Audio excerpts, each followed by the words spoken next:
ओम काली। सभी को नमस्ते और हमारे चैनल में आपका फिर से स्वागत है।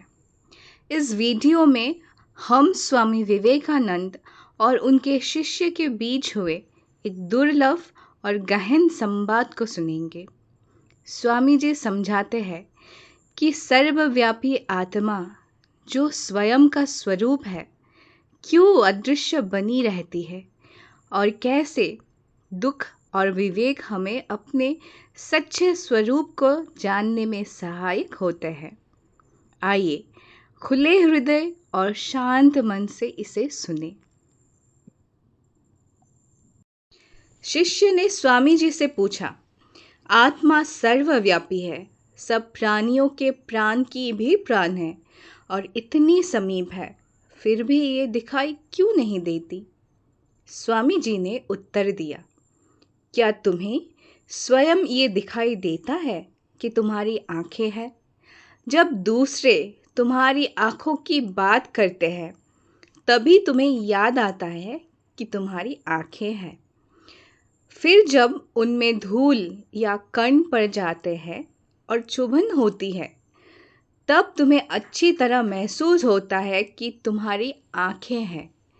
इसी प्रकार ये सर्वव्यापी आत्मा जो अंतरतम से भी अधिक अंतरंग है, उसका साक्षात्कार सहज में नहीं होता। शास्त्रों के पढ़ने या गुरु के वचनों से इसका कुछ आभास होता है, लेकिन जब संसार के कटु दुख और पीड़ा को कठोर प्रहार हृदय को वेदना देते हैं, तब अपने प्रियजनों की मृत्यु से मनुष्य स्वयं को असहाय अनुभव करता है। जब भविष्य के जीवन की अगम्य और अपार अंधकार उसके मन को विचलित करता है, तब जीव आत्मा के साक्षात्कार के लिए तड़प उठता है। अतः दुख आत्मा के ज्ञान के लिए सहायक होता है, लेकिन अनुभव के कटुपात को याद रखना चाहिए। जो केवल जीवन के उतार चढ़ाव को भोगते रहते हैं पर आत्मा को नहीं खोजते, क्या वे सच में जागरूक मनुष्य कहलाते हैं? वही सच्चा मनुष्य है जो सुख दुख के तीव्र प्रहार से विचलित होते हुए भी विवेकशील रहता है और इन्हें क्षणभंगुर जानकर आत्मा में अनुरक्त होता है। यही मनुष्य और पशु में भेद है।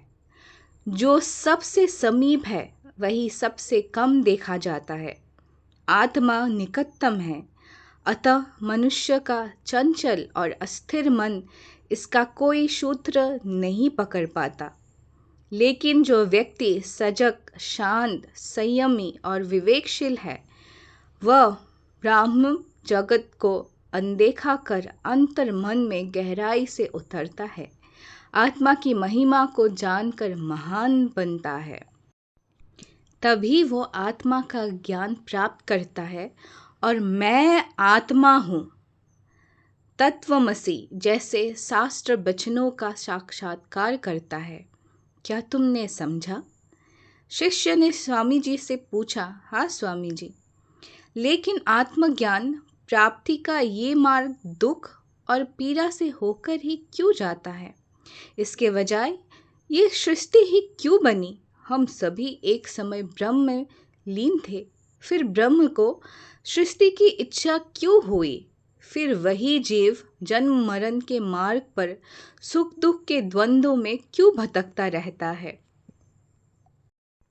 स्वामी जी ने उत्तर दिया, जब कोई व्यक्ति मदमस्त होता है तो अनेक भ्रम देखता है, लेकिन जब नशा उतर जाता है तब वो समझता है कि वे केवल गरम दिमाग की कल्पनाएं थी।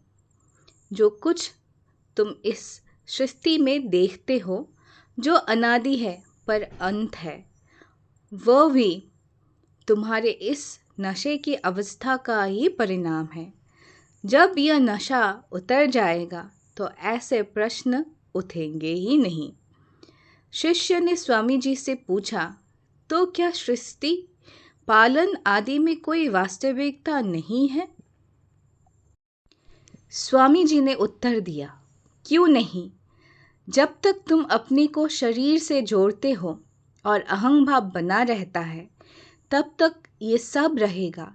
लेकिन जब तुम देह बुद्धि से रहित होकर आत्मा में स्थित हो जाते हो और आत्मा में ही जीते हो, तब तुम्हारे लिए ये सब नहीं रहेगा और सृष्टि, जन्म या मृत्यु जैसे प्रश्नों का कोई अर्थ ही नहीं रहेगा। स्वामी जी के इन वचनों से आप भीतर की ओर देखें और उस आत्मा को जाने जो सबसे समीप है, फिर भी अनदेखी रह जाती है।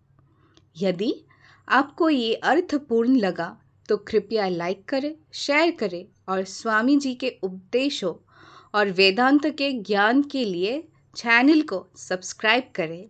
ओम शांति शांति शांति।